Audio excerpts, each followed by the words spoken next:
também arrecadado na sua residência?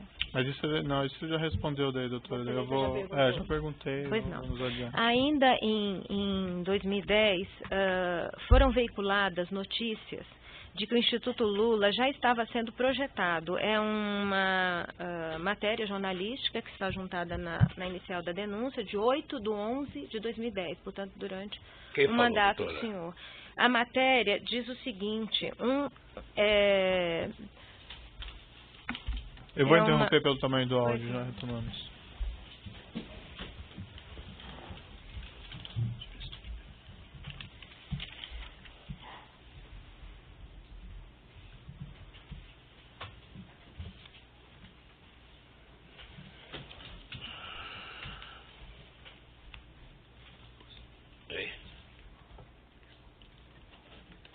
Então, nessa ação penal 506-31-30-17, continuidade do depoimento do senhor ex-presidente Luiz Inácio Lula da Silva.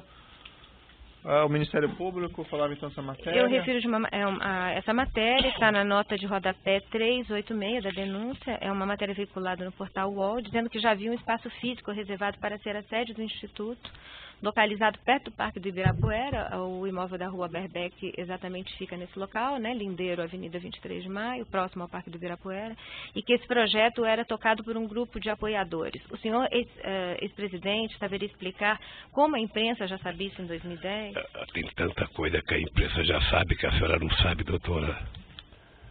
Tem tanta coisa, doutora.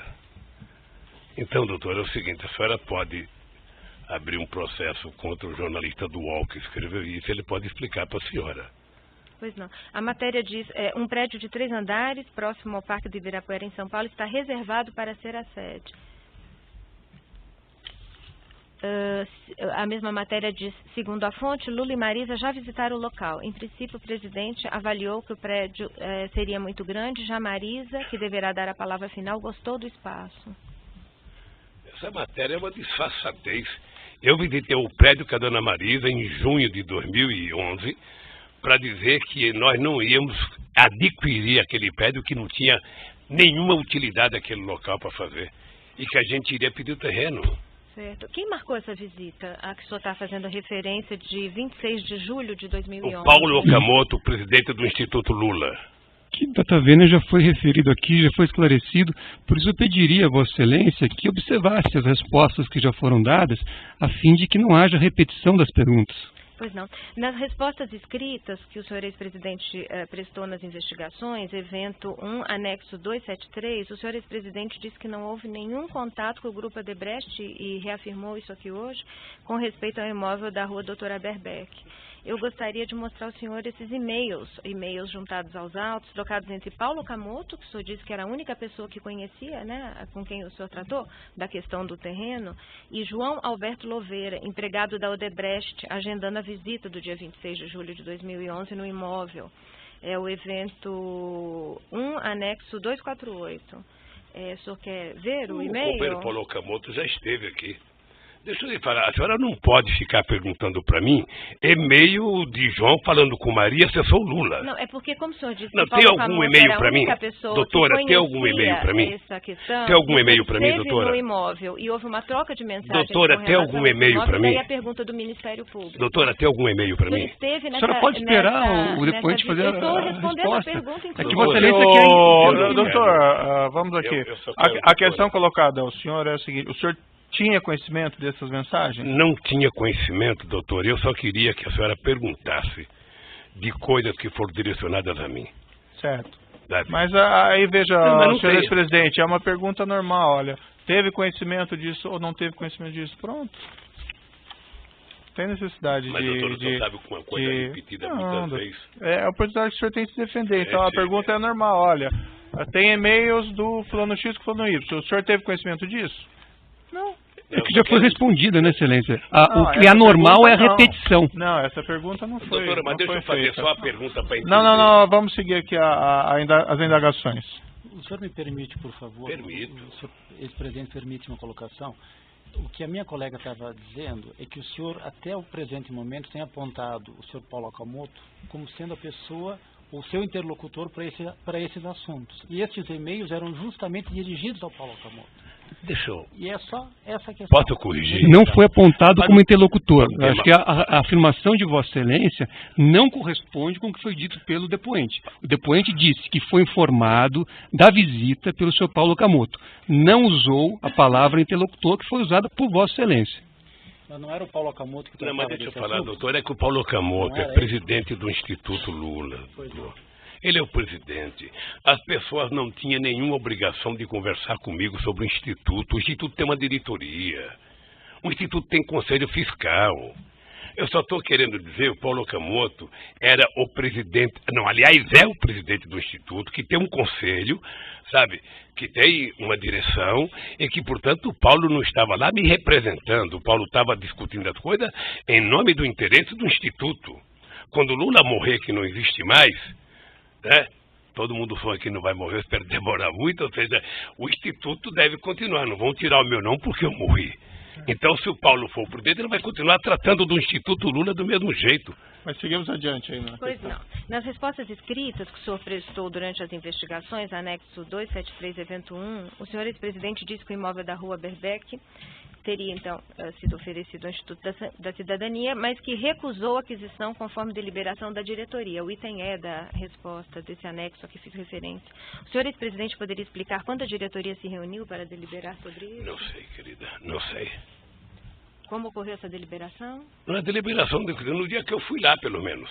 Houve uma reunião específica não, para isso? Eu não, eu fui convidado a ir visitar o terreno, que era um terreno que estava sendo oferecido para compra, e nós fomos lá e achamos inadequado.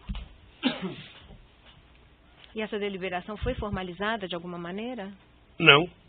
Essa deve ter sido depois, na reunião da direção, deve ter discutido que não aceitou. O senhor tem conhecimento da formalização? Não tenho, querida, não tenho. Também pediria que o senhor ex-presidente referisse ao membro do Ministério Público pelo tratamento protocolar devido. Como é que seria? Doutora... Senhor presidente, eu vou pedir realmente, até peço escusas, não percebi isso de maneira tão clara. Sei que, evidentemente, o senhor ex-presidente não tem nenhuma intenção negativa em utilizar esse termo querida, mas peço que não utilize, tá? Pode chamar de doutora, tá bem. Senhora procuradora, tá bem. Perfeito? O senhor Alexandrino Alencar relatou aqui em juízo que o Grupo Odebrecht continuou procurando imóveis para o Instituto Lula depois da visita feita em julho de 2011 ao imóvel da Rua Doutora Berbeck. Foi inclusive apresentado um projeto feito pela Odebrecht para a reforma do atual prédio do Instituto Lula, aquela sede localizada no Ipiranga. O senhor teve conhecimento disso? Eu não tenho conhecimento, doutora, e acho que é mentira. Porque depois que nós fomos ver e achamos inadequado, nós fomos à Prefeitura de São Paulo falar com o prefeito Kassab, que aceitou mandar um projeto de lei para a Câmara de Vereadores, doando um terreno na Cracolândia para que nós fizéssemos o Instituto. A Câmara de Vereadores aprovou o terreno e, com base nesse terreno, nós começamos a elaborar um projeto do que seria o futuro Memorial da Democracia. Eu não me refiro, na pergunta que fiz, ao projeto apresentado pelo Escritório de Arquitetura de Marcelo Ferraz para o terreno da área central de São Paulo. Eu me refiro aos projetos que estão juntados nos autos, no evento 928, que são projetos produzidos pela Odebrecht, segundo Alexandrino Alencar, a pedido, e que houve grande prospecção de imóveis durante mais de 2 anos para o Instituto Lula após a desistência. O senhor confirma esse fato? Não, o senhor tem conhecimento? Não acredito nisso. O senhor tem conhecimento? Não. Não. Pois não. Qual a relação do senhor com Alexandrino Alencar? Ele era empregado da Odebrecht e andava com o Emílio Odebrecht. Ele o acompanhava nas reuniões com o senhor, na presidência?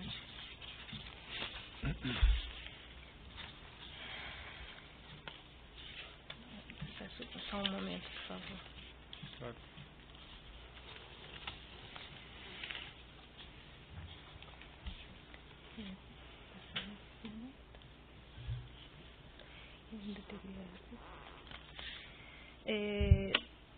Com relação à referência que o senhor fez ao fato de ter mantido diversas reuniões com Emílio Odebrecht, e agora o senhor disse que às vezes acompanhadas de Alexandrino Alencar, o senhor poderia esclarecer a sua relação com o grupo Odebrecht?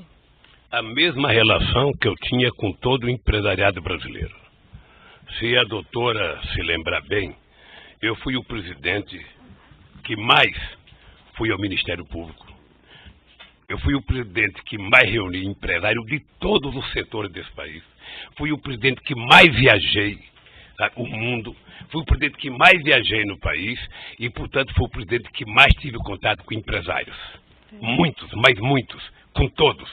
E o Emílio era um grande empresário, como era grande empresário a Camargo Correia, a OAS, os produtores de etanol, o Pão de Açúcar, as indústrias automobilísticas, toda a gente conversou comigo todo o tempo.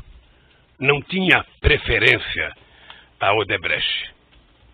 Mas nessas reuniões, Emílio Odebrecht levava pedidos de interesse do grupo Odebrecht? Não, o Emílio era um empresário organizado e eu passei a adotar, sabe, todo empresário que conversasse comigo tinha que dizer antes qual era o assunto.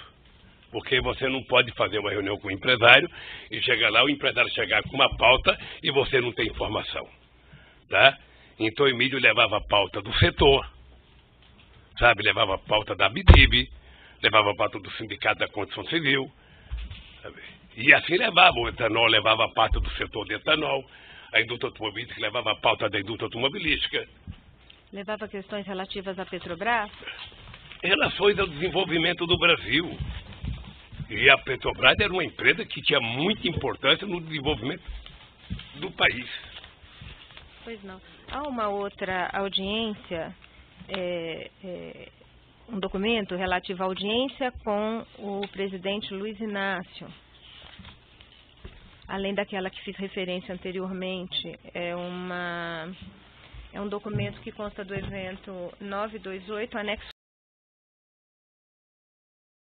Público Luiz Inácio Lula da Silva, Brasília, 5 de agosto de 2005. Dentre os diversos pontos desta pauta, há referência no item 6, diversos, relação com a Petrobras versus importância do diretor PR. Seria Paulo Roberto? O senhor tem conhecimento? Antes, pela ordem, eu gostaria de esclarecer. O documento dos autos? Gostaria de esclarecer pela ordem que esse documento é objeto do incidente de falsidade também. Certo. A pergunta é se o senhor se recorda dessa certo, reunião. Mas é que me parece... Se teria havido essa reunião e se foi tratado esse assunto. É que a defesa gostaria só de ter a palavra. Intervém toda hora no interrogatório novamente. Tudo bem, mas tudo bem, só que a lei me dá esse direito de formular a questão de ordem. Estou levando ao juízo a questão de que este documento é objeto de incidente de falsidade que ainda não foi processado. Perfeito, mas isso impede de ser feita pergunta sobre ele ao seu cliente? Isso impede, sim, impede por uma simples questão, porque há inclusive informações que foram juntadas aos autos a respeito disso. O doutor já colocou o seu ponto, agora sim. Sim, mas se Vossa Excelência puder... Não, eu já ouvi o senhor, o doutor já falou. Eu não terminei meu raciocínio, o raciocínio. É que Vossa Excelência quer cortar a defesa. O senhor ex-presidente... O incidente não impede as perguntas e a pergunta se recorda de uma reunião em que houve esse tema, só isso. Tem medo que o seu cliente tenha que responder? Não, medo não tenho, medo nenhum. Vossa Excelência não respeita a defesa. Vossa Excelência não respeita a defesa. Mas está mais uma vez claro que Vossa Excelência não respeita a defesa. Vossa Excelência não respeita a defesa. Então, se Vossa Excelência seguir a lei e processar o incidente de falsidade, a defesa agradece. Agora, se a lei é diferente, então a defesa vai não só lamentar, como tomar as providências legais. A sua questão está indeferida, doutor. O doutor está errado, o incidente está sendo encaminhado e nós podemos indagar o seu cliente sobre esse objeto dessa reunião. Se não se recordar ou se isso não aconteceu, isso é perfeito. O doutor não precisa intervir na audiência a todo momento, que isso é perturbador, perturba a ordem normal da audiência. É farei as intervenções sempre que necessário e Vossa Excelência não poderá me impedir. Doutor Moro, eu só queria dizer o seguinte, vamos voltar à normalidade aqui, é o seguinte, vocês têm o direito de perguntar, ele tem o direito de não concordar, o juiz Moro tem o direito de indeferir, e então, o direito de falar ou não falar. Então está deferida a questão, então peço para o senhor responder. Nunca o Emílio discutiu comigo o cargo da Petrobras, nunca, e não ousaria discutir, nem ele e nenhum outro empresário. Essa pauta de audiência é de